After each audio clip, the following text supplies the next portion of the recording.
everyone, welcome back to another episode of the Retro Gamers Podcast, episode number 361. Larry here. And Anthony here. And what's going on, sir? How are you today? I'm doing okay. I'm up close and personal You today. look large and in charge, I was going to say. Yep. Well, last week with the with my camera and having the focus issues, and I've been having those issues for a very long time. I decided to switch back to I think this is a 4K camera that I bought a while ago, but the issue I have with my 4K camera is it zooms in so close to me that it's just frightening. And to be honest with you, I don't want to scare people. It is very close. I'm scaring myself right now, seeing how big I am on the screen. The audio fans, you're good to go. You're safe. Don't worry about it. But just put the video fans count the nose hairs. Just put apparently just put your camera in your neighbor's house and then you should be good to go. Should be perfect. Look marvelous. Thank you so much. But other than the new camera, though, we're going to kind of get right into things. I feel like we owe people because last week went so long. It did. But we're going to get into, we got some good stuff to talk about, really just kind of rants and well, not as much rants, but some good fun topics to talk about. Although you had one rant during the week. I did. And hopefully it will be resolved very soon. I will say this, apparently my credit card will go back a year and a half to challenge a charge that was made. So we will see how that goes. Awesome. We're going to get right into things right off the bat.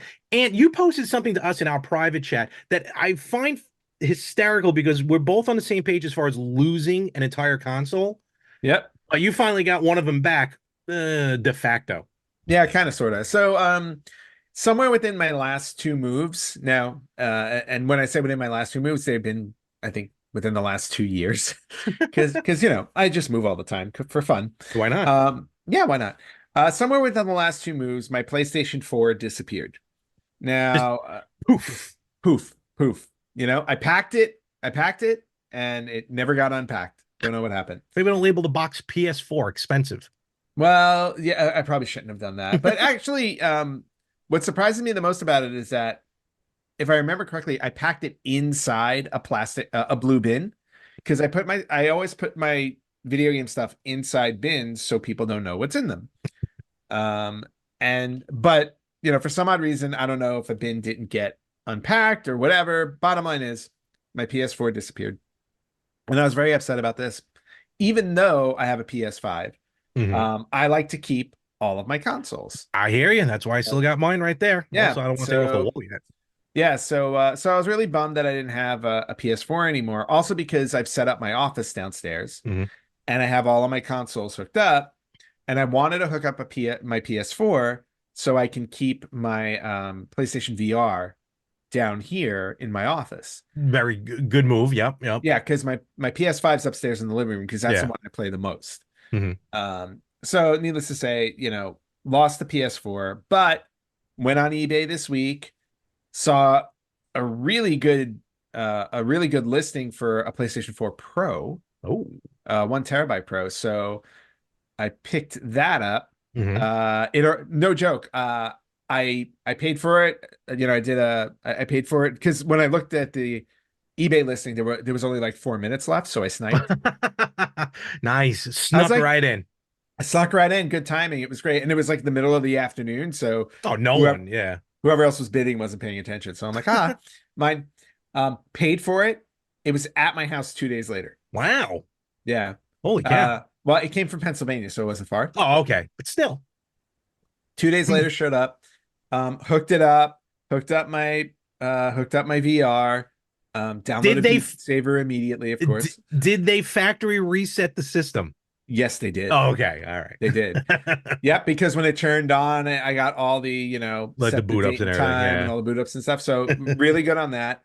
It was also great. I went right into the cloud, downloaded all of my all of my saves and stuff like that. Yep. My entire library is in there. Wow. It's great. So I have my PS4 back. I'm very happy about it. Good. I've already used Beat Saber a bit. Already getting that sweat on. Let me tell you something. I used to play that game for like an hour and a half at a time, and it was a good workout. I told when actually I was doing the episode a couple weeks ago when you were out and I was talking about like the health games and Yep, my diabetes and everything. I said it. I'm like, Aunt swears by Beat Saber. I do. And you were kind enough, somehow you ended up with another code for Beat Saber, so you passed that on to me. Unfortunately, I just never have a chance to reset up my PSVR. But one day I will. Hmm. But nevertheless, yeah, you said you did, and I can see why. Trust me, in the vein of the Wii and Wii Fit and all that stuff. So at least you got that up and running again. So that's good. Yeah, yeah, really happy about that. And then my Power Base Mini that I ordered from Oh Rondo yes, that you told yes. me about. Yeah, so I ordered the Power Base Mini so I can play my Sega Master System games Mm-hmm. on my Retro Freak, Mm-hmm. Mm-hmm. and maybe on the Polymega. We'll see what happens. I'm gonna try it. Okay. Have you gotten? Did you get it already? The The Power No, Base? I was gonna say it's arriving today. Oh, okay, okay, gotcha. Because that I'm very curious about. Yeah, I'm curious about it too. So when it arrives today, I'll give it a test run, and next week, Yeah. I'll have a report All on right. that. Cool. Yeah, because that will work on original Genesis, and like the Retro Freak. Yeah. Genesis. And all right, cool. So we're gonna look forward to that because I'm really curious about that. So Yeah, same very here. cool. All right. So, Any other pickups or anything like that for you? no, no other pickups. It was a busy work week. Fair enough. Been enjoying I have been enjoying the Polymega. Oh, I will say this. I know. Maybe I should save it for game of the week because I went back to Saturday Night Slam Masters again. Wow, I'm shocked because the way you spoke about it, it shot your cat in front of you. So Yes. Yes. Yeah. So literally, like, I don't know if it was like Wednesday. I think it was Wednesday. I was texting Larry on Facebook, and all I sent him was Saturday Night Slam Masters. I hate this effing game. I never want to play it again. I can't stand it anymore. And as I continued playing it, I thought it would get better, and it didn't. But it was just the AI in it was so cheap that I just didn't want to bother anymore because like it's basically a button masher. oh yeah, totally. I mean, it's got a couple of Right. moves, special moves, It's but got moves, but it doesn't like you're there's right. no like one like the same button you use to punch is the same button you use to lock up. Yeah. And you have to press the direction and lock up at the same exact time. But the problem is it's like while you're trying to do that, the computer is already grabbing you and doing stuff. Or 100%. you could be punching the computer and he'll just grab you mid punch. And it's like, well, what's the point of this? And so I went through a lot of frustrating A lot of emotions. matches. Yeah. Yeah. Well, I went through one emotion, which was just anger. So I'm very happy to say that that one goes in the vault and probably stays there. Wow. All right. In the Hey, vault. look, to each their own. I'll stick to the WWF games on Super Nintendo. They were great. I was gonna say to your frustration level equates to, and again, someone will call me out on this as we always happens. Mhm. It's either WrestleMania 2000 or No Mercy. I want to say it was No Mercy, but the acolytes in that game, I think it was No Oh Mercy, yeah, were No Mercy. atrocious Mhm. as far as difficulty. I remember that. Like I going remember through that. like the career mode, Mhm. and there was always yeah, at one point you had to take them on in a 2-on-1 handicap match. Yep, I remember remember, that specifically. yeah, I think I like legit had to go through like 20 rematches before I finally got them to win. Mhm. And I was cheaping. I was using the thing where you flick the You flick the thing. I stick think to I kick was. out. So again, WrestleMania 2000 and No Mercy just merged in my head until I get the analog 3D and I can separate those and play them. For Mhm. now, it's just really WWE WrestleMania No Mercy. There you go. So, All right, that's fair. but all right, hey, look, I loved it. We talked about it last week, though. We had the gameplay on Thursday, and folks, remember every Thursday, or we're going to try as best as possible. Every Thursday, we will post a video of our particular gameplay of Game of the Week that we reviewed. And again, asterisk right here, we are not guaranteeing you might see an ending screen, but we're going to do our best to get through. Well, let's just face it, because some games are just too long. Well, too long, too difficult, or just don't have the time. So Yes. but nevertheless, at least you had a really good sporting with it. So that's good. Yes, I did. I hate that game. Well, I got a pickup here that I got the other day came in. I ordered it. I kind of it's been out for a little while, and I Okay. decided to go with it through Amazon. It's another. I've added yet another game to my Evercade Hmm. collection, and I was debating this for a while because I have some of the games on it, but it's the Sunsoft Collection One Oh, on nice. Evercade. Okay. Okay, and it comes with 6 games: Blaster Master, Blaster Mhm. Master Boy, Arabian, excuse me, Journey to Silius, Oh, nice. Mr. Gimmick, and Arrow the Acrobat. Now, the Cool. reason why I ended up pulling the trigger on this is because some of these games have been recently released either for original consoles, Hmm. like Nintendo, Super Nintendo, whatever, or like compilations for modern systems, Right. such as Mr. Gimmick was just recently released on modern systems. And Yeah, I remember that actually. yeah, and I wanted to get Mr. Gimmick. I wanted to get Arrow the Acrobat. And I'm like, you know what? And this is not a like a being cheap situation. It's just to me at this point, it's being smart about it. I'm like, wait a minute, I can get both those games at like what, $20 for the digital game or $15 for the Hmm. digital, 60 or 70 for the physical cart of it, like a Super NES cart, if you will. Right. Hmm. Or 20, well, if you catch them at pre-order, they're normally 20. This I paid maybe like 25. Okay. And you get those games on here plus more, again, for like we'll say $20 on average. Right. Okay. So as I kind of re-reviewed, and we're going to talk about a little later, a couple new releases that Evercade announced, Hmm. that one of those again has like 2 games for original Super Nintendo and Genesis consoles, where for $20 you can pick up the Evercade and get like 5 or 6 more games on top of it. Yeah. So I think I'm really like I'm starting to. It's the only really physical modern cartridges that I'm buying because I have no choice on Evercade. But I think I kind of turned. Not that I forgot about the Evercade, but Hmm. now I'm really starting to go more all in on the Yeah. Evercade. For no other reason than just the games play the same in my opinion. They look the same. Yeah, it'd be kind of cool to have like a new Super NES cart and everything. But Yeah. after the ordeal I'm having with the Hammer and Harry series, let me just play it safe with a tried and true company like Evercade. Yeah. And that's Oh, good. That's what is definitely good. that's a weird looking pen. That is a tale in HD. So, and if you don't have an Evercade, folks, telling you, go out and get one. Yeah, again, it's one of those systems after I got it for you, I wanted to get it for myself and I just never did. It's just so much fun. And again, it's a situation where like a lot of the collections, you have the games already, That's but okay. You can step on my taxes. what you haven't done your taxes? Mine are already done and deposited already. Oh, no, no, no. Mine are done. They're sitting Oh, here. They just oh, have okay. to I just have to mail them in. That is a conversation I want to have with you after the podcast. There is a reason I Oh, normally okay, e fair I enough. normally e-file. Fair enough. Yes. Yeah, so that's pretty much what I had coming up All right. with that. So a couple things I saw here on actually on X that came up the other day. Well, first of all, as when are we recording? The 17th of February. Yes. GameCube was trending under the gaming section of X, which is very weird. Nothing special, just it Oh, was interesting. trending. It was very weird. So Everybody fell in love with the GameCube for a day. I think so, just about for a couple of hours. All But right. I saw and I retweeted this and I think I retweeted as well on our X page, which Hmm. Anthony will mention a little later. Yep. But I think there might be the beginnings, very low beginnings, and something that I want to get going.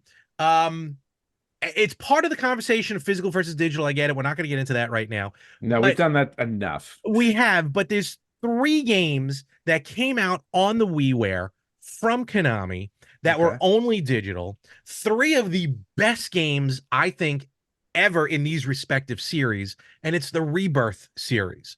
We're talking Contra Rebirth, Gradius Rebirth, and And Castlevania: The Adventure Rebirth. and Final Fantasy VII Rebirth. What? No, not that one. That's a different one.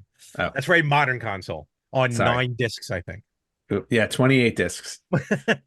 Now, you not having a Wii until much later, I got to be honest with you. These are 3 games, unfortunately, you're missing out on, and I really Hmm. hope Konami either maybe look again Castlevania, Contra, Gradius. So they can easily, if they choose, they can update their Contra collection, their Castlevania collection, and their arcade collection to include these three games. Okay. For those of you who are unfamiliar with the ReBirth series, it's basically with those Contra and Gradius ReBirth were actually, as far as I know, like brand new editions of the games of those series. Contra ReBirth was definitely brand new. Okay. The Castlevania The Adventure Rebirth is more of a what's the word I'm looking for? Remake, if you will, remaster, updated version of the Game Boy game. The Castlevania. Okay. Yeah. I'll buy that. Yeah, to take advantage of the Wii console and everything. Again, these games just were so good, so phenomenal. They came out in 2009. I believe all three of them came out in 2009. And again, they were digital only. They were WiiWare, as they called it. And this is the WiiWare ending, which by the way, isn't that ending? No, that's already gone. The Wii U. No, the 3DS is shutting down. 3DS online capability is. Yeah, but you can still like re-download games, even on the Wii. You can still re-download games if you had to. Okay. Plus, I think there's a hacker somewhere out there who's trying to. They've been working. Hackers doing everything. They are. But there's one in particular that's trying to actually get the Wii eShop up and running with all the original games on it. I like that. Yeah, it's weird. I mean, you have to mod your Wii, but it seems very interesting. And like, I can get behind that too. If I read it correctly, which I'm sure I didn't, I think you don't like it's free, but you still go through the motions of adding points because they were called points at the time. Okay. So then, but I think just click a button and just add it automatically. But nevertheless, again, these games came out in 2009, and these three games really are the three that I would go to whenever I do talk to someone about physical versus digital, where again, I'm all in on digital. Yeah. But these three games are my go-to examples as to why I think games should come out on both physical and digital, because not to have access to these three games, and yes, there are a multitude of digital-only games that have come out, but I really, personally speaking, I cannot think of three better games that were digital only that I'm like, you have to get this. That's available nowhere else. Like the Simpsons Arcade and X-Men Arcade, nowadays they're available, and I'm not talking ROMs. I'm just talking regular availability. Yeah. You could have had that argument with X-Men Arcade and the Simpsons Arcade, but now technically you can get arcade 1-ups. So there goes that argument. And I can't, I'm sure they're out there. I don't know if you have any off the top of your head, Ant, but I can't think of any game that was so over the top phenomenal that was only available digital. That was only available digitally. No, in your opinion, right? Yeah, nothing really comes to mind. So, and I for the small number of followers on my personal page at More365, and then of course for all our followers on X at Retro Gamer. Nice. These ReBirth games, just those are my go-to reasonings. I don't often say this, but I'm gonna say it now. I guess if you can find a ROM for it, try it out. Three of the best games. Amazing. Konami, get on the ball. Yeah, or give it a look on YouTube. You don't have to download a ROM. No, you got to play them. Physically play them. You can't just watch. You can watch it. No, you can watch and see if it's something that you would like to pick up and play yourself. I'm telling you, go get it. It's worth it. It's just like when I recommended my friend the movie Bat Thumb. He bought it sight unseen. He stopped talking to me, but nevertheless, it's a great movie. Yeah, 361 episodes in, I'm getting close. More than 361. That's very true. So that was my little kind of go-to rant. Just kind of like, I want to see something. And those three games are just lost, unfortunately, right now to history. And hopefully one day Konami will maybe smarten up and check it out. So, well, the good news is video game preservation is a big thing right now. There are a lot of people that are doing it. So I have a feeling it won't be long before we see it pop up. I hope so. Yeah. I hope so, because I wouldn't worry about that. Because now I'm jacked. Now I'm gonna go play my Wii games when we're done recording. So awesome. I will not be. But I will say I've been itching to play. I'm now really kind of getting into playing my retro consoles, especially now that I'm in the middle of copying all my cartridge-based games to the You're Polymega. still doing it? I figured it'd be done by now. No, I have too many. What? The NES one is going to take, like, I have over 100 NES games, so that's going to take a while. I don't think I've ever, even originally, I don't think I ever had 100 NES games. Yeah, I have somewhere around 130. That's not bad at all. So I definitely don't. You know what is my collection number? Good. Yeah, I'll tell you right now. Going into my gaming collection, I have for NES 132. I'm pulling up my NES list right games. now. I feel like growing up, my total list is 679, but I think that's actually low. Now, is your list including NES and Famicom or just NES? No, and just NES. Okay. I have 20 Famicom games, 3 Famicom Disk System games.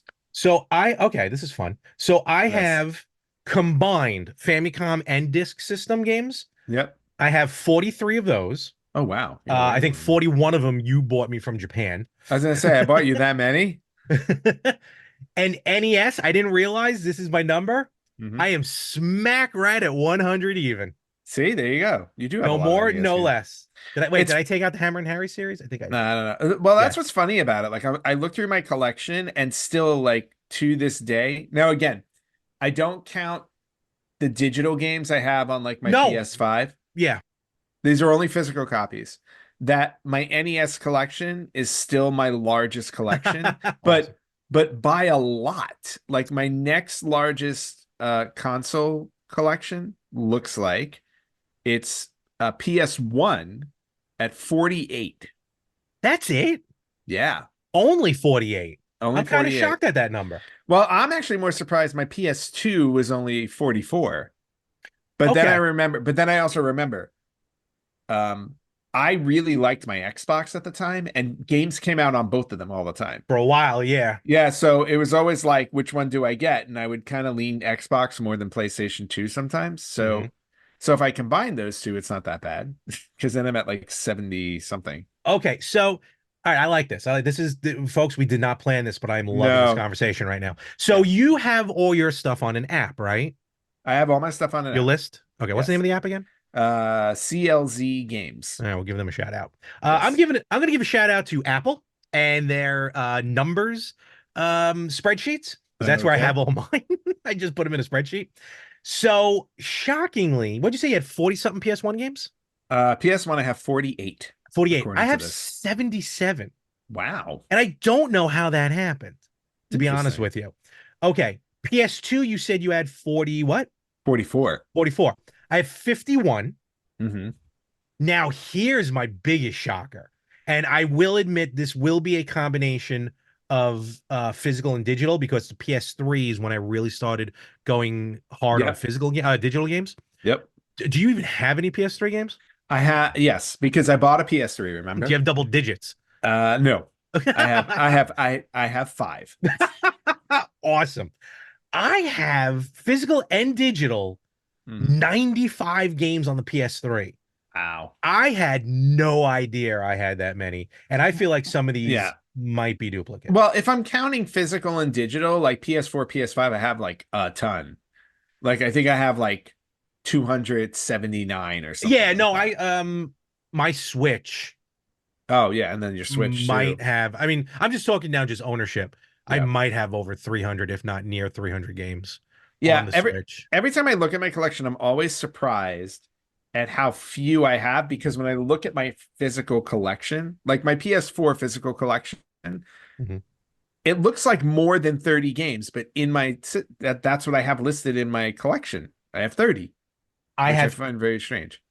Actual PS4 discs. Yes, I have two, and they're both for the VR, so they're not even being used. Well, that's because didn't you get rid of all your games because you downloaded them? I am starting to switch it over. Yeah, but also But you were bigger on Xbox One than you were PS4, weren't you? Let's find out. Let's go over there.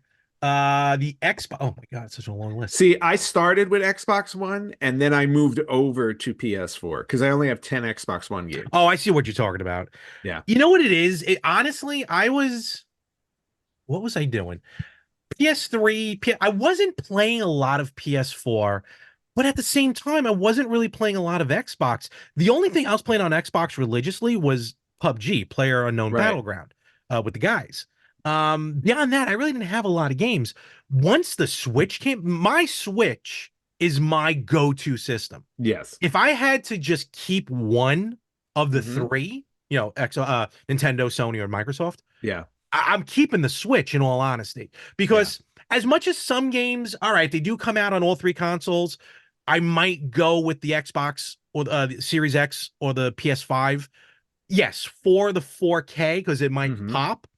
But again, gun to head, if I had to, I'm going Switch. Okay. And there's a lot of times even I'm sitting there going, do I really want to get this on PlayStation? And sometimes I've bought a game for the PlayStation or for Xbox just to have it, just so I can justify having that console to have a number of games on it. You know what I mean? Right. Yeah, no, and I totally get that. Yeah, see, the funny thing about it is my go-to system is my PS5. It is, yeah. Definitely by far. By far. Even though like I only have, if I haven't updated this, which I probably haven't. I don't know, maybe my PS5 my PS5 list for physical 8. Well, I can't have physical PS5 games because I have the digital system. You have the digital, but right? But I only have 8. But everything I play, it's odd because most of what I play on there now is digital, which I hate. Now, but those are for the little games. When I say little, meaning it's that, true. Like, it's true because all we do is freaking play Uno. Listen, don't mock it, my friend. Okay, Uno is fun. I played Uno's great because I just found on Uno that you can customize your deck and your board on the game. On the game, it must be. I don't know if it was. Yeah, it must be new. I don't remember that. Jack and I played it the other day. Yeah. And I turned my background into this like space theme. So now like I'm in outer space and my cards now are planets. That's awesome. Stuff. Yeah, that's it's really, really cool. That's and new. Then there are also and you unlock stuff now. You unlock different things that you can use. Oh wow. Including the voice that says Uno. So now I have like a demon voice. It's like Uno. It's like Uno. That is now. Does that, like, if you're hosting the game, then does that go for everyone who's playing? No. Or is it just for you? You customize your board. You customize your own look for yourself. Okay. The only thing that carries over is when my character says Uno, you hear the voice I picked. Okay. Because Jack was like, "What the hell is that?" I go, "Oh, that's my new Uno voice." That's awesome. No, Uno. Yeah, Uno was free originally, I want to say. Yes. On the Xbox. Xbox? I think it first came out on Xbox 360. I thought it was free. No, maybe Xbox One. Maybe I did buy it. I don't remember. Anyway. No, I eventually bought it anyway. In fact, I'm pretty sure I have it on all three systems. But I think it came out the same way I buy Clue on every system. You do, right? I do. Is that probably the stupidest? When I say stupidest, no disrespect to Clue, but is that the stupidest game that you've rebought multiple times on multiple systems? Not talking about a retro game. Oh yeah, probably. If I had to, if there was one game I bought over and over again, it's Clue. The silliest game, well, and Monopoly. I guess I should take back my own caveat there about classic games. I realized the weirdest game, like Super Mario Brothers, I feel like you should buy that over and over again whenever it gets re-released. I disagree. Because of what it is. So, but like there are, disagree. I know you do, but I'm just saying for gamers out there, you always want to make sure you have it on your most modern system. But I bought Ikaruga, which is a shoot 'em up. Right. It originally came out on the GameCube. Okay. I have it on the GameCube. I have it on the 360. I'm pretty sure I bought it on the Switch. I think have it separately on the Xbox One. I don't know how. Okay. Yeah, that's the weirdest title I think I've repurchased over and over again. Don't know why, but I did. You make no sense, sir. It was very weird. Yeah, and that's right to be weird. But actually, you know what? I mean, maybe that's a topic for another. Maybe that's a topic for next week. I'm going to throw it out there, right? Since whenever we do this random conversation thing, we always come up with topics that we end up not talking about. No. But I think maybe it would be fun next week to talk about games we have multiple copies of, but literally like go back and do like a count. I'm in. Like, which game do you have the most copies of? Like, what are your top 5 games that you've purchased I'm in. repeatedly? I'm in. I'm just trying to think just before we wrap this up, if there's anything else that I have that's weird. My Atari 2600 collection is getting there, 43. Oh yeah, no, I don't have a. Well, I think I have you beat in one collection. Oops, I opened my comic. Oh, I didn't even update this. I got to update this. I think this got bumped up by a few games. Yeah, see, and that's the other thing. Like, I haven't updated this. By the way, if I put my Commodore 64 games in here, it blows every other collection out of the water. 977. No, I'm serious. I have so many floppy disks. But again, like, but that was also the system. That was also a system where you can copy games. Oh yeah. So totally. Yeah, I don't have like the I have a handful of like legitimate games, but then the rest are all copies. Yeah. I probably have more Philips CDI games than you do, or do I? You do. I have one. Oh no, I have one. You have Hotel Mario, right? Yeah. I just want to make sure. Because you bought that. You bought that in LA. When I was with do, you. man. I can't get it out. Yeah, man. Hotel Mario, absolutely. And you have Joker's Wild. I love it. If I can find it, I'm buying it. Was it? It wasn't pricey at all. I saw it and I said, okay, I know I don't have a CDI, but I need this in my. Oh, that's a must. Absolutely a must. But other odd thing, I have one in television game, but I don't have it in television. Okay, you want to talk about that? I got 2 Lynx games. Don't got a Lynx yet. Oh, geez. 1 ColecoVision game. That's more of a collector's. That's okay. that's my Popeye game. And I have, which I'll never have this system. You picked it up for me over in Japan. 1 MSX2 game, Vampire Killer, the Castlevania version. Ah, nice. Yeah. Oh yeah, I remember when I bought that. Okay, I definitely need to update this because it says I only have 1 TurboGrafx game, which is not true. Oh no, wait, you know what? It is true because the other games show up as PC Engine. How many PC Engine games do you have? 5. Okay. So I got 19 TurboGrafx and PC Engine. Okay. Cue card games. CD games, I have 4. I have no CD games. And I need to bump that up. I only have 8 Wii U games. Okay, hold on. Let's go back. Now I'm just jumping around now. No, I know. That's why. All right, so PS1 we did, PS2 we did, PS3. I'm just trying to think. Master System. You mentioned a couple weeks ago. I only have 2. I have 4. Oh yeah, 4. They had like 2. No, I bought 2 when Jack was here, and I went to that game store. I picked up Afterburner, and then I picked up Hang On and Safari Hunt. Yes, I have 21. Wow. Yep. I'm gonna need to pick up more on that one. Genesis. I might as well go through. Oh wait, Genesis. Here's one. Nintendo DS. I have 2. See, come on, man. You have to have a larger collection than me because you bought so many handheld games. Different, yeah. My DS and I combined DS and 3DS. Yep. I have, which I still feel is a small number, and this is physical. I don't. Oh, you know what? I don't know if this counts digital. I have it listed at 64. Wow. But I might have because I did convert some of them. Oh, okay. If I combine DS and 3DS, I have 4. Any Game Boy Advance? Game Boy Advance, I have 0. Okay, I got 34. Game Boy, I have 2. Game Boy. Oh yeah, the two Zelda games? No. For Game Boy, I have Tecmo Bowl and Gremlins 2. I don't know why. If you don't want it, I'll take your Gremlins too. No, I know you want. And then Game Boy Color. I have 3, and 2 of them are Zelda. What's the other one? Harry Potter and the Chamber of Secrets. Again, no idea. Oh, you know where I think I may have gotten Did it fall in your pocket? No, it might have been one of the games I got when we went to the Retro Game Expo and when we were spinning the wheel or the dice, I think it was. Yeah, the dice throw, and you got random stuff. That's how I ended up with the Sweet Life of Zack and Cody. I don't think that's on my list. Oh, you gotta add. Oh, you must add. Hold on. Is that going to be game of the week? Don't tempt me. No, it is on my list. I have it under that. I'm not going to go buy it to play. All right, Game Boy Advance. I have 34. Hey, how many Virtual Boy games do you have? Hey, that's an easy answer. What the same number everybody should have? 0. How dare you, sir? I only have 6. But there are only 16. There are 20 something. There's like 16. And then Game Boy, I have 98.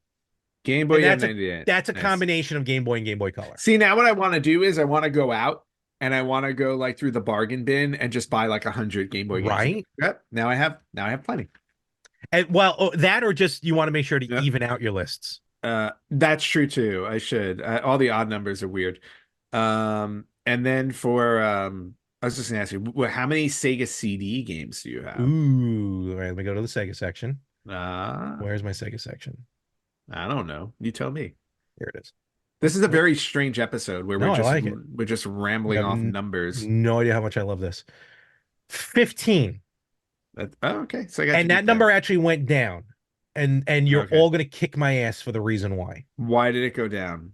Because I only a couple, not all of them, but I sold off a couple of games that I have multiple copies of. Okay. So well, I mean, if you have multiple copies, it's fine. I have a 23 Sega CD. No, multiple copies across different systems. Then that was bad. That was not. Nah, you know what? In all honesty, no. All joking aside, and I'm doing it with my pops as well. Like something like an epiphany or a hemorrhaging or something happened in my. It was that I would say hemorrhage. Yes. Where like hemorrhage. My pops, I sold a bunch of pops, but now the ones that I'm definitely keeping. Mm-hmm. Sit down, folks. You know, if you're not already, I'm taking out of the boxes. Why? Because it takes up a lot less room. Oh my gosh. And B, I gotta be honest with you, no pun intended, they actually pop when they're out of the box. Because you can actually I understand. I understand that. You're just destroying the value. But that's the thing. And again, I'm talking, I know, I sometimes like to keep it lively and everything, but like literally from my heart, I'm not buying these to resell them at some point. The only reason why I sold some is because I just didn't want them anymore. They could have been $1 each. I didn't care. Well, no, but that's what I'm saying. I go, there may come a day when you don't want them. I'm just saying. No, these are the ones I do want. Like, these are like the video game ones. No, I get that. Ones. Yeah. But even that, hold on. Perfect argument right here. All of the video games that you buy, right? Mm-hmm. Oh my God, I want these, I want these. And then you hang them up for a while. And then after a while, you know what? I'm going to go digital. I'm going to get rid of them. You never know when your mind is going to change. But even at that point, it's not like I'm looking for top value. Like, even if I get $1 for a loose pop at that point, because if I'm like I said before, if I'm selling, Larry, I have to hold on. You're opening up your retirement fund. No, and I'll be working till the day I die, and that will be the day after I quit. I retire. So, but in all honesty, I like the way they look now that they're out of the box. I'm not taking out the ones that were autographed. Don't get me wrong, and I'm sure there will be like my Macho Man. You know, the highest one I have. Yeah, which I don't know where it is. That one I'll probably keep in the box. But for the most part, the cheap, like my Archies that I have, those aren't going to be worth anything. But in any event, that's what I'm doing. And, and there's a couple of Sega CD games that either are on the Genesis Minis or on compilations that I already have, which we'll talk about next week, I guess, because multiple copies. And I'm like, look, if I can, trade this in for something else or get cash for it, all right, I'm good to go. Again, you can do that with your sealed pops. I could, and I did some, but I sold them not because I needed the money, because I didn't want those. Like, I'm not into Marvel, I'm not into DC, so Star Wars, and those are the ones I really got rid of for no other reason than space. Pardon me, and just to get rid of them. And most of those I ended up donating. I didn't even get anything out of it. All right, except for the joy of throwing into the back of some weird truck. I know. Well, at the end of the day, Larry, you do you. But when you're on your deathbed and you can't afford the nursing home anymore, your pop figures will be staring at you and laughing. Again, I will be found dead 3 weeks after on someone else's property, so I'm not worried about that. Okay, when that day comes. Wait a minute. If you're on someone else's property, they're going to find you in less than 3 weeks. No. Meaning like I'll never own a home or something like that. I gotcha. Okay. That's the joke. All right, let's get out of this conversation, please. Why? This was, oh my God, I loved this. This is like one of my most favorite episodes we've ever done. I'm talking about where the conversation turned. Oh. Okay. Thank you. All right. So Now I'm curious, folks, what kind of collections you have? What is some? I mean, look, besides you maniacs out there who are completionists, and looking for like the complete. Thank God I'm not a completionist. I Oh my God. was at one point. I was heading there, and I'm like, nope, this is not working. I am always fighting with the completionist in my head. I am, But it's never gonna happen with video games. The prices haven't come down enough yet. no, and just the multitudes that are out there is just ridiculous. Yeah. Plus, I want everything in box, and I can't do it. That I'm over as well. I mean, I have the ones behind me that Yep. I'm cool with, but otherwise, yeah, I know. I'm past that. I'm not yet. Again, I get it. I totally get it. It's cool to have it in the box. You know what I mean? And I still have, even though I have these games mostly the Genesis ones above me loose, I do still have the boxes though. They're in my closet. Everything else, I think I never really. No, there's some other NES games I took out of box, but I still have the box. Okay. And then there's the collection there for those watching that are still obviously in box. So. All right. Well, hey, you know what, folks? We know you have some amazing collections out there, and trust me, we would love to see them. Take pictures, take some video of your collections, send them on in. And where can they send us photos of their collections? And where can they hit us up with? Thank you for being specific about that. And I want to be a little more specific. When we're asking for your collections, we're talking about your video game collections. Please do not send us any other type of collections that will creep us out. And you get more 365. Yes, that would be. And you can do that on Facebook.com/RetroGamersPodcast, on Twitter at RetroGamersPod, on Instagram at RetroGamersPodcast. You can listen to us wherever you listen to podcasts. You can watch us on YouTube and Spotify at Retro Gamers Podcast, and you can email us at email@theretrogamers.com. All right. And before we move on, I just want to throw this out there. Big shout out to a friend of the show, Justin, Thunderdome Gaming Society. Nice. You can find him on X at Thunderdome Gam1. Yes, that is Thunderdome GAM, the number 1. Okay. He's got an awesome page. He's been on fire recently with calling out all these quote unquote influencers on X who have been like reporting all the rumors and everything about Xbox that a certain podcast also might have gotten wrong. Yes. And but I mean he's been calling everyone out, and it's been hysterical following him. So, but me and him talk on message or whatever. Nice guy, great guy. So he messaged me and he goes, I'm reading this verbatim. I don't think he's gonna have a problem with this. Too bad, because I'm already posting it. He goes, question for you. How are you liking the Atari 2600 Plus? Then he goes, you're the only person I know that has one. Wow. And then I went, I get that a lot. Yes, you do. At which point I said, I actually enjoy it. So yeah, you are definitely in the minority for systems, for certain systems. But then he said he really wish he could play 5,200 games. And I feel like that's a consensus between a lot of people. Yeah, well, that's why the 400 plus, the 400 mini, whatever they're calling it, that's appealing to me because it plays 5,200 games. So I'm interested in that. That looks really cool. Oh, and one more thing before we move on, I just want to mention, thank you everyone who's watching on YouTube. We have hit over 600 subscribers on YouTube, which we highly appreciate. In fact, as we're recording, I think the number went up again. Nope, it didn't. 607 we're at as of this recording. All right, hey, 607. That's a good number. Thank you, everyone, truly. For a podcast that's growing organically, it's nice to know that we have more followers than we do episodes. We do. So we're very happy about that. 344 videos. Yes. Oh, even better. Yeah, right. So there you go. All right. So let's move on to, so much for a short episode, Game of the Week. We never do a short episode when we say we're going to. Maybe we should say we're going to do a very extra long episode, and then we'll do like a 10-minute episode. And that's what would happen. Yes. Exactly. All right. So Game of the Week this week. Okay. And it was my choice last week. And because we did episode 360 focused on the Xbox 360, I picked a 360 game, and I went into my library and picked one that I remember very fondly, which was Dante's Inferno for Xbox 360. Yes. Now, Larry, you've never played it before. Am I correct? No. And I got to say, first and foremost, when you picked this game, I never played it. Then I looked into it. Admittedly, I didn't own it, so I did have to purchase it, which is I'm fine with. But I guess of all the games you ever picked, honestly, Dante's Inferno, why have I never played this game before? Because it is phenomenal. Yes. And it is, quite frankly, I think, the best game you've picked so far.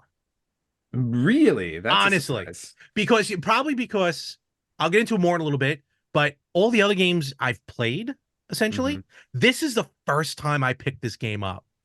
And I mean, I felt wrong playing it, but it was great playing it. That's why I like it so much too. I like the content itself was like, oh, this game must have made a lot of people mad. Oh boy, it was a little tough, depending on your belief system, but that's okay. Nothing major, nothing terrible.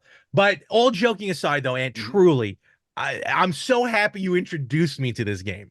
Yeah. So I don't know if you want to go first, talking about it or no, whatever. It's always you go first. Fair enough, because I can never remember. Yes. So I ended up picking up Dante. I literally bought Dante's Inferno. So I bought it.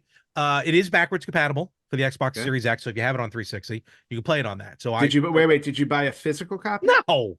Okay. Purchase it digitally. Just checking. I was kind of hoping to go on sale, but it wasn't Bailey price, actually.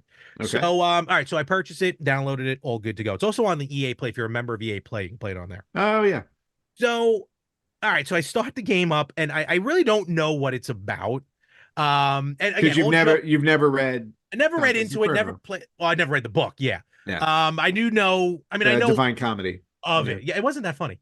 But I'm aware of it, the seven stages of hell and everything like that. 9. But 9, excuse me. Well, I only got to 7. But this game, just the gameplay 7 itself. Or 9. No, I'm confused. Damn it.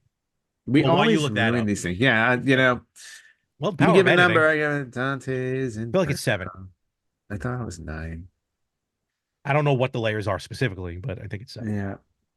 So Go ahead, getting into this game, so I started up and I'm like, all right, this is gonna be an interesting story and everything like that. And it gets you the game. Well, first of all, 9. There are 9. Oh, it is 9. 107. Okay. 9 circles of hell. Yeah, circles, little stages too. Okay, yeah, you learn something new every day. So reset.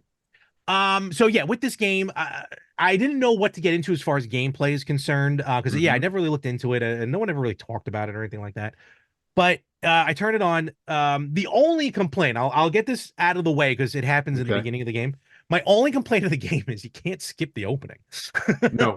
So you have no choice, because I went through it twice. Like when I booted it up and I went through it, I'm like, oh, cool. Then I went to play it again, like to start from scratch again. I'm like, hey, why? I've already seen this. I already know what the story's about. So anyway, and it gets you right into the battle. Like there's no ifs, ands, or buts. You get right into fighting. And the reason why I truly, very quickly fell in love with this game, I'm going back, I'm playing more of this, is because, to me, and I don't know if this is sacrilege beyond the game itself, but I feel like it's Xbox's version of, it's their God of War. I see. Okay. Just with the mechanics and the gameplay. And I love God of War. I love God of War, actually, up until PS4 and PS5 versions. But the original God of Wars, I loved. So I quickly got into it. Like I was quickly familiar with the gameplay. And then on top of that, the graphics. Now, I don't know if the graphics got a bit of a pop because I'm playing on the Series X, but the graphics look phenomenal. I do enjoy the way the story plays out. Between cinematics from the game and the animation. Like the straight up animation. I enjoyed that. Yeah. I enjoyed that a lot. Did it remind you of, because when I looked at it, it reminded me a little bit of the Castlevania series on Netflix. I swear to you, I was watching it and in my head, I'm like, you know what? I got to watch Castlevania Nocturne. That's exactly what I said. That is exactly what I said when I was watching it. And you know what? There might be an animated Dante's Inferno movie based on the game. I could be way off on that though. I'm not sure about that. So maybe Dante's Inferno, an animated epic. Oh, okay, cool. Might not be based on the game. No. It is based on the game. Oh, there you go. Yeah. All right. 9 Circles of Hell. There we go. So something to check out. Those are the 9 circles? I never knew what those were. Limbo, lust, gluttony, greed, anger, heresy, violence, fraud, and treachery. Yes. Limbo. Hello. There you go. So yeah, so the animation was beautiful in this game. And again, like I said, you get right into the gameplay. Like you're learning on the fly. You get through that first stage, which, Ann, I don't know if you're familiar with. You get through the first stage, the very first stage, and you just, the hordes of undead or whatever, and you're learning on the fly how to play the game. All right, cool. Then the boat comes in, crashes into the thing, into the wall. You learn your double jump or whatever, and then like right off the bat, you get into like your first battle with, I'm pretty sure it was Death. Like I don't know if the proper, yeah, it was Death. So that went through like 3 battles with Death because again, I was learning on the fly. You were learning how to play. Learning on the fly, of course. And but again, the battle sequence was amazing. And then now I didn't get far as of this recording. I didn't get that far into it, to be honest with you, because I couldn't purchase it until later in the week. But like I said, I do plan on going back. We will maybe, possibly, post gameplay. Because why the 30-year-old Larry did not purchase this game when it came out in 2010 is beyond me. Because the 43-year-old me actually went, oh, okay. This chick is topless on a 360 game. Wasn't expecting that. Not like, no. Right. But just like, that threw me off. I wasn't expecting that. And a lot of it, too. Don't get me wrong. It was very graphically, that's not the right word. It was done very nice. It was done within the story. It wasn't gratuitous or anything like that. Though if I was 30, I would have expected all of that. Of course. But beyond that, just the gameplay, is that pen again? Yeah, I look, I can't help it. She wants attention. And then the which again was rampant in the early 2000s or the early 2010s, the QuickTime games, which my main issue with QuickTime games, where you have to press the button when it comes up, is that when you play multiple systems, that damn X button is constantly changing where it is. Yep. I can relate. So it takes me a little while to now get used to the Xbox controller as far as QuickTime, but it was just so much fun. And again, I just literally scratched the surface. But I sat there and I actually went, I almost texted you, but I wanted to save it for this. I almost texted you, was like, and this is probably the best game we've ever had for Game of the Week. And I know it's short-lived, but it was phenomenal. So I can't wait to go back and play it. Well, good. I'm glad you enjoyed it because it's definitely a game. It was one of my favorite games on the 360. The story, obviously the story itself, based straight off the literature. Yep. Like I said, Dante's Inferno, which is in the Divine Comedy. And I read that a very long time ago in college. Okay. And I just remember how ridiculously twisted it was. And you're talking about a story written like several hundred years ago. But the game itself, I really felt like they captured that story so well. Now again, I've played through it, so I remember some of the gameplay all the way through, and it holds up so well all the way through the game. The mechanics of the game are really well done. In terms of the fighting and all that stuff. Oh my God, amazing. You can upgrade. Yes. As you collect souls, you can upgrade and get new moves. And the upgrade system is kind of like a light dark upgrade, holy and unholy, right? It depends, based on the choices you make. So like if you did, if you want to upgrade your fighting skills, you have to destroy more you have to destroy more people. And if you want to upgrade your holy skills, you have to absolve or save their souls. So I get to that point, and I'm sorry, I don't mean to cut into your review, but before I forget, again, as you go through the game, it's teaching you more moves and what to do and everything like that. And then you get to this point where it goes, grab an enemy, and then you can either destroy or save destroy. Them. That's what destroy or repent or absolve, whatever. I'm like, absolve? How does that work? So I did it. I grabbed it. I absolved the guy. Still killed him, but I guess I absolved him of his sins, and then you get the thing.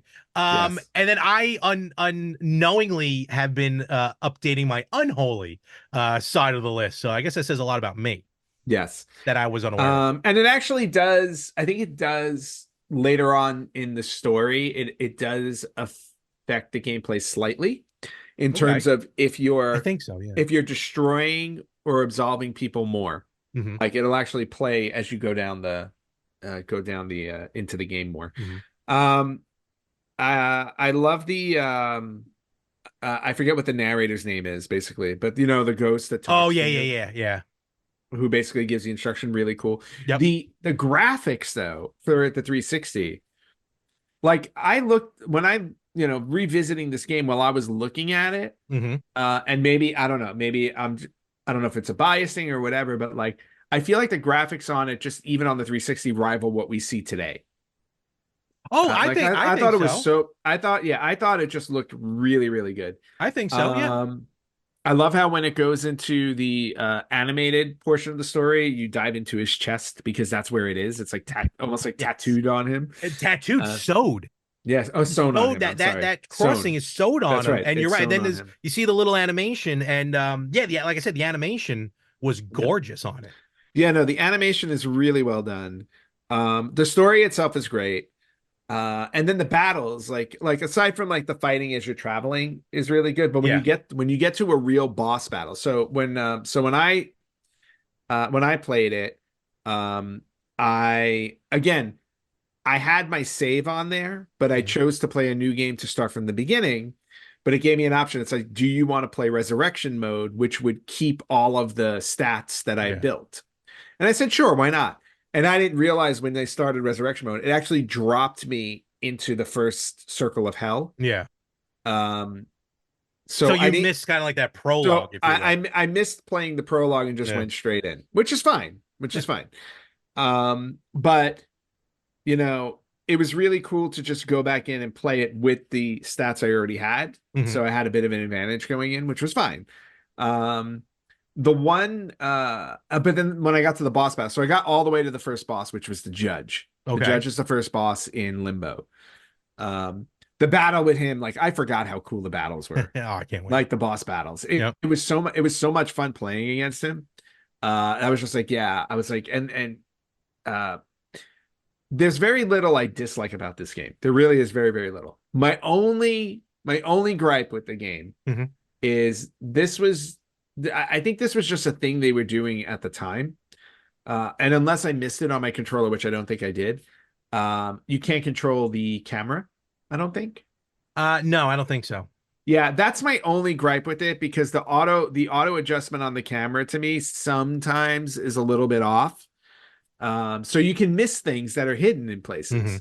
Like I ran over to find hidden things that I knew were there, but you never would have known they were there. It's hard to tell it's there because the camera just auto It's rotates. fixed. Yeah, it's Yeah, fixed. it's So, fixed. yeah. Yeah. So, but if you had an opportunity to spin the camera 360, you would Hmm. catch things that that were hiding in certain places. Yeah. So literally that's the little gripe I had with it.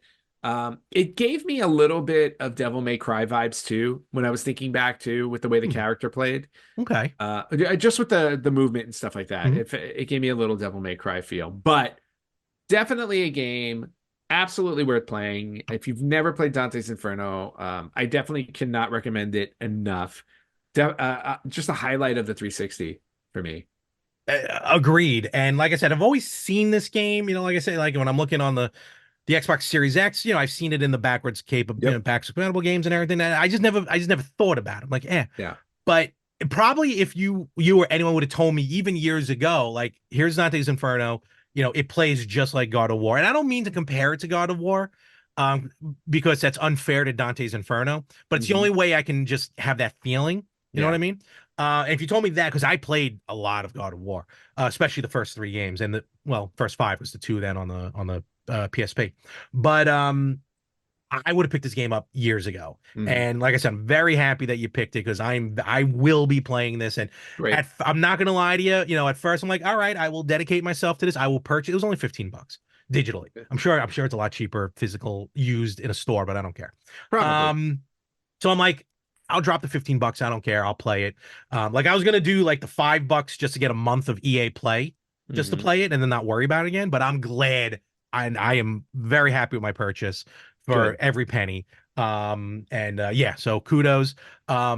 Again, we will see if we post the gameplay. Again, for no other reason than just we try and keep some sort of image here. We try to nothing stay gratuitous. yes, we try to stay PG. This is Yeah. not a PG And game. our luck will be the only ones that I YouTube get hits. pulled. Yeah, Yes. honestly. So yeah, and I think as far as just like ratings, and I don't want to talk for you, but I mean, I just started the game. The only reason why it gets a 4 out of 5 is because I'm still getting used to the quick time, because I haven't really used an Xbox controller in a long time. Oh yeah, there's that too. I'll give it an 8 out of 9 circles. Fair enough. See, if I should have let you go first, because that was so much better.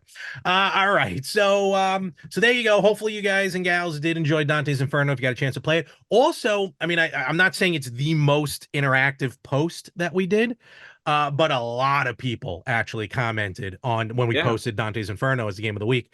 People saying, "Oh my God, this game's amazing. I haven't played this in forever." Blah blah blah. So again, Ant, kudos. All right. So well, as much thank you. I'm sure mine's gonna fall flat. But I want to try and go the complete opposite. So not as much, in your face, hellfire and brimstone, but a game though that is available, especially for those who have the Switch. It's an NES game. The only reason why I'm saying it is because it's on the Sunsoft collection. Nice. And I'm really enjoying this. I'm picking a game called Journey to Silius. Nice. Journey to Silius on the NES. I mean, if you have the Evocade version, if you have the original cart, you can play it on the NES collection on the Switch. But I wanted to play something from the Sunsoft collection, and I didn't want to go Blaster Master, and some of the other ones are a little tough to get a hold of. But Journey to Silius, I think it's gonna be a fun one. Again, it's just random, that's all. And we'll talk about that next week. So, all right, sounds good. Journey to Silius. Side note: the Dante's Inferno animated movie is available on Amazon Prime. Ooh, all right. I'll be watching that today. To watch on Prime. Did you pay $3 extra so you get ad free? Nope. All right, enjoy your ads. I will enjoy them. Look, I at this point I have ads on everything else. What's the, why not? So all right, let's get ready to wrap this up, shall we? Well, yeah, we got it. Well, thank you for that announcement. Let's get into some retro news then. Yes, let's do it. All right, retro news. All right, a couple of retro birthdays to throw out there. Okay. One is really random, and I just have to say it because it's funny. And then the other one is just a standard. But first off, I'll share that we're celebrating the 35th retro birthday for a game that came out in 1989 on the Apple II. Whoa, that's probably the first time in a long time, if not at all. Right, and the reason why I'm bringing this up is because it's weird. The game was, where in North Dakota is Carmen Sandiego? Really? Yep. So specific. Where in North Dakota? So why? I can only think of one thing she stole there. Well, exactly. So the reason why I bring this up is, the game was made. The game was made by the game. It was an educational game made for North Dakota specifically. And the idea was that they were going to start making Carmen Sandiego games that were specific to locations. Oh, gotcha. At least 20 different states asked Broderbund to develop a state-centric version of the Carmen Sandiego game. This one was the prototype for North Dakota. However, only 5,000 copies were sold, primarily to North Dakotan schools. And it obviously failed. It just failed for a couple of reasons. One, it was specific to North Dakota, which means you had to know you basically had to know what's in North Dakota to play the game, because it would give you information about stuff that exists in North Dakota. So if you don't know anything about North Dakota, there's no point in buying it. You're not going to be able to play it.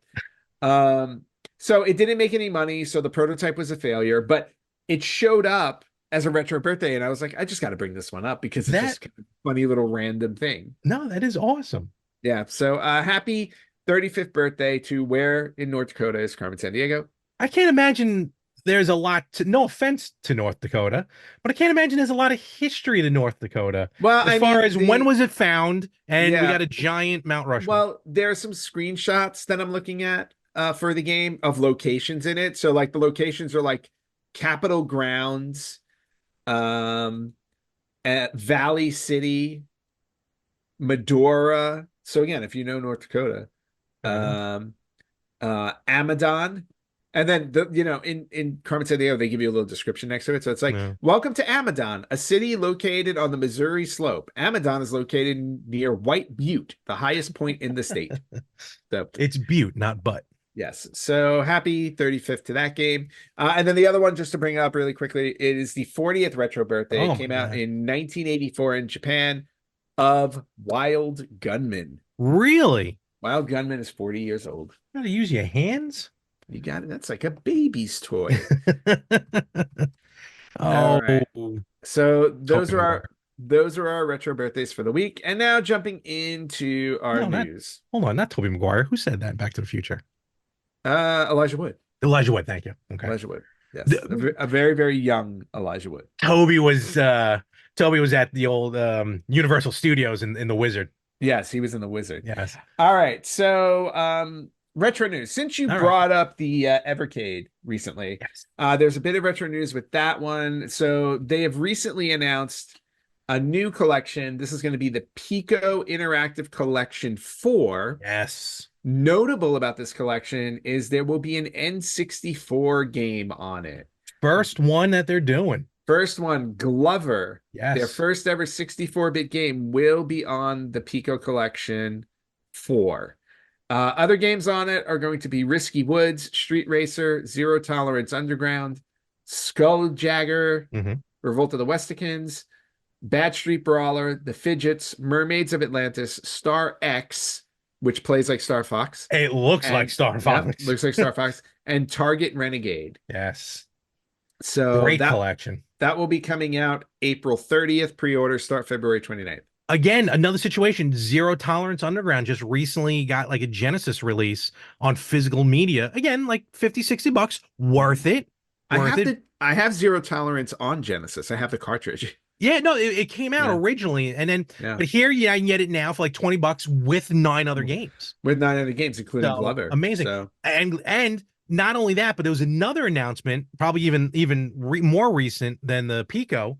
Hence the reason why I purchased the Sunsoft Collection 1. Sunsoft Collection 2 is on its way. This is going to have 7 games in it.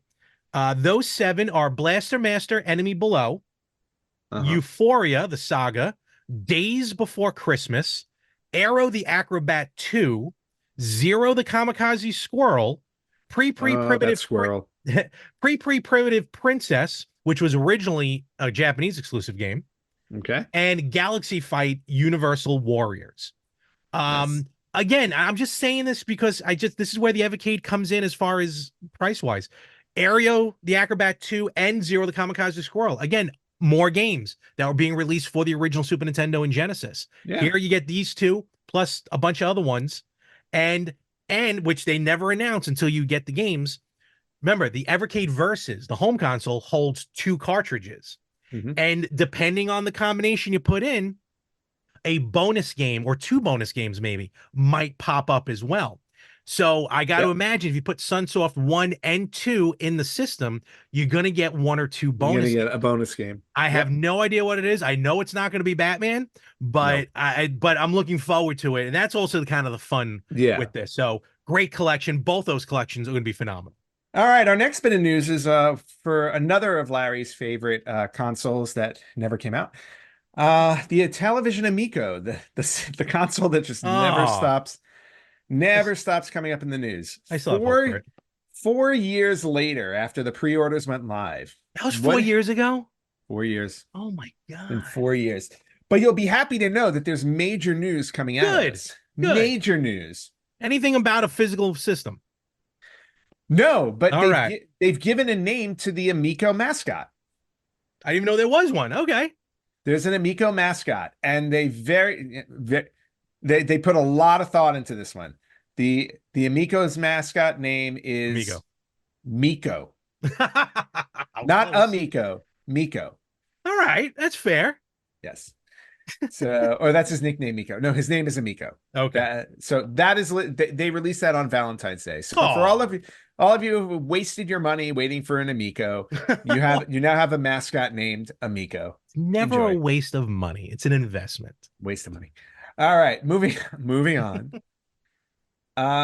So there is uh a Humble Bundle. We bring up Humble Bundle all the time. I've done that one time, yeah. I've done it a few times actually, and it's been absolutely great. For those of you who are fans of playing games on Steam, Humble Bundle is a great place to go to get like batches of games for like $20.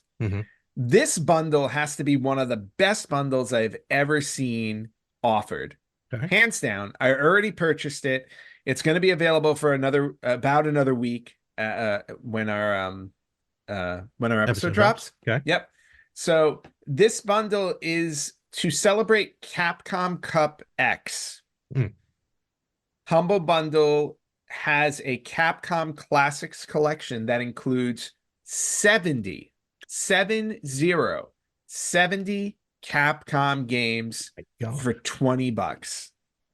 And it's only available for Steam? I believe so. I think, yeah, it's redeemed on Steam. Okay. So you're talking over $200 in Capcom games. It includes Capcom Arcade Stadium 1 and 2. Wow. Street Fighter V Champion Edition, Street Fighter 30th Anniversary Collection, Ultra Street Fighter 4. We can sit here for like 10 minutes to read through all the games. So check out if you're a fan of Capcom games, check out this bundle and this collection. You can grab 70 of them for $20. I mean, it seemed like it was a no-brainer for me. Okay. So I grabbed that one. Oh yeah, here it is. I'm looking at it right here. Holy cow. Yeah. It's a heck of a lineup. Okay. Yeah, no joke. Okay. Arcade 1-Up. We were talking about them earlier. With the X-Men game, the Simpsons game. So apparently Arcade 1-Up had an accidental leak. Did it really? They did. I didn't know that. On the heels of Disney Plus releasing the first trailer for X-Men 97. I saw that. Some people are happy, some not so much. I'm happy. I know the animation's never going to be what it was in the 90s. There's just no way around it, but I'm excited for it. Actually, that trailer to me was better than most movie trailers I've seen for this year. All right. Just because I want to see that this year, and I want to see Deadpool, and that's it. Deadpool does look very good. So anyway, on the heels of the X-Men 97 trailer, Arcade 1-Up accidentally leaked an upcoming arcade cabinet that is X-Men 97 themed. That's pretty cool. Yep. So the X-Men 97 Marvel vs. Capcom 2 Deluxe cabinet. Oh, interesting. They went with that one. Okay. Was briefly listed available for pre-order for $4.99, but then it got pulled. But there are photos online if you're interested. On this collection, the games on this collection will be Marvel Capcom 2, Marvel Capcom Clash of Superheroes, Marvel Superheroes versus Street Fighter, wow, X-Men versus Street Fighter, the Marvel Superheroes game, X-Men Children of the Atom, Marvel Superheroes War of the Gems, and X-Men Mutant Apocalypse. That's a lineup. That is a great lineup. That is. And again, the artwork on the side and the front, all themed to the new X-Men 97 Disney Plus series. I'm actually looking at it here. Yeah, it looks pretty sweet. Yeah, it looks really, really cool. I might have to. I might just have to. Well, you got the room now, right? For one more? I could squeeze it in. But I don't want to overload, but yeah, I can. I don't need a work desk, right? No, not really. All right. Moving on. Is Mirage going to be in X-Men 97? I don't think so. So, moving on from that, love my X-Men, always will. The creators of the we talked about this one. There was a documentary not too long ago called FPS First Person Shooter. Yes. Which was a documentary that chronicled all the first person shooters, right? The same team that brought you that is now working on a 5-part docu-series called Terror Bites. I've been seeing Terror, ads for this. Okay, yes. which will cover the history of horror gaming. Yeah, I've seen, yeah. Yep, it's going to be you can pre-order a digital or Blu-ray copy of the series. It's releasing digitally next year in March and on Blu-ray in April of next year, 2025. Wow, I didn't realize it was that far away. Yep. But I've been seeing on social media, I've been seeing actually with the reason why it keeps popping up or my eye keeps catching it is because we talked about last week HD DVD and the red boxes. Yes. It comes in a red Blu-ray box, so it looks it like does. an HD DVD. So That's coming out next year, though. Yeah, I thought that was really cool. No, man, I kept meaning to mention that to you as well, and I kept forgetting. So I'm glad you said you found that. No worries. And then moving on to a little bit of movie news since we're talking movie stuff. The third Sonic movie, Sonic the Hedgehog 3, which they're working on and is coming to theaters December 2024. We all know Jim Carrey is returning as Dr. Robotnik. Yeah. However, now it's being revealed that Dr. Robotnik's daughter, Maria Robotnik, is going to be showing up in the third movie. I think it's his cousin or is his cousin? Oh, I'm sorry. Okay, she's the granddaughter of Professor Gerald Robotnik, the cousin of Dr. Eggman. There you go. So Maria Robotnik may be showing up in Sonic 3. Well, that'd be good for you. I mean, look, if she has so much links to Sonic, to Shadow, and Shadow's clearly in Sonic 3, it makes sense. But we'll definitely find out come December. Yes, we will. Tomb Raider Remastered, which covers Tomb Raider 1, 2, and 3. Yes. It's been released. It's already it dropped on Valentine's Day. Yeah, it dropped on Valentine's Day. Modders, of course, naturally, the first thing they did online was they grabbed it and they gave it the infamous naked mod. Why not? Because why not? It's Valentine's Day. No, who doesn't like a nude Lara Croft? So there's the naked mod already out there. But seriously, it's getting really great reviews online. Everyone but one person. Everybody but one person. Definitely on my list to pick up. Me too. For sure. Me too. Definitely. And I will be getting it on the PS5. Oh, nice. Because the games were originally on the PlayStation. On PlayStation. Yep. Look at you. Did you know, last bit of news, did you know, this is a little did you know that Super Mario, had a bowling game at one point? Did he really? I did not know that. Yes. So Mario Bowl, it was called, was released exclusively in Japanese bowling alleys in 1995. Really? Yep. So it recently came to this is on Time Extension. Okay. Recently came to their attention in the last few weeks after stumbling down a rabbit hole of like YouTube videos and stuff like that. That there were photos and videos of bowling alleys that still have the software in operation today. Wait, is it a game or is it just an overlay for your score? I'm just learning. We're both just learning this. Don't get me wrong. Yeah, we're both learning. There were no scorekeeping software. Here it is. Yeah, Mario Bowl is a Japan exclusive scorekeeping software for the bowling alleys made by Brunswick in 1995. That's cool. So it had interactive elements based on your bowling performance. There were no controllers. So how well you bowled was how like the game played. So I'm reading this off of Super Mario Wiki. Verbatim. If a player's ball falls in the gutter twice in a row, the background changes into a lava stage. And if the player gets 2 spares or strikes in a row, the background changes into a castle stage. The upper part of the screen shows all 6 characters walking in line with their order representing the current ranking of their respective players. So you got to pick a character before you started bowling. A spare, I'm almost done. A spare is accompanied by artwork of Mario snapping his fingers while saying nice, and Yoshi drawing a diagonal line across the screen. A strike is accompanied by artwork of Mario commemorating as his ball knocks over several bowling pins at the end of the game. A final ranking screen would show the top 3 characters on a podium. And it looks kind of like Super Mario Kart. So, yes, it does. That's awesome. So Mario Bowl, that was just a fun little random thing. I was like, that is very cool. And then the final bit of news, because it wouldn't be me if I didn't share this with you, Larry, because it makes me very, very proud to share this kind of news. Okay. But at the Dice Awards this year, the 27th annual Dice Awards, which was on February 16th, I believe. Okay, so just yesterday from it was Friday. Yep. So you'll be happy to know that Legend of Zelda Tears of the Kingdom won Adventure Game of the Year. To make you happier, Super Mario Brothers Wonder won Family Game of the Year. Good. Another award for Zelda Tears of the Kingdom. A truly amazing game to everybody except Larry. No, me and a few others. And that is it for Retro News. Hey, one final thing. Did you pick up, just out of curiosity, Mario versus Donkey Kong for the Switch? I did not. Oh my gosh, pick it up. It is amazing. Great game. Okay. It's a remake of the Game Boy Advance game, and it is phenomenal. So I will.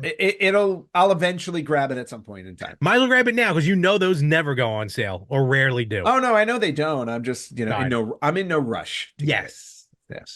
All right. So with that, we will wrap everything up. And one more time, where can they find us? You guys can find us on Facebook.com/RetroGamersPodcast, on Instagram at RetroGamersPodcast, on Twitter at RetroGamersPod. You can listen to us wherever you listen to podcasts. You can watch us on YouTube and Spotify at RetroGamersPodcast, and you can email us at email@theretrogamers.com. All right. With that, Ant, have a wonderful week. You have a great week as well. And we'll catch you everywhere next week on the Retro Gamers Podcast.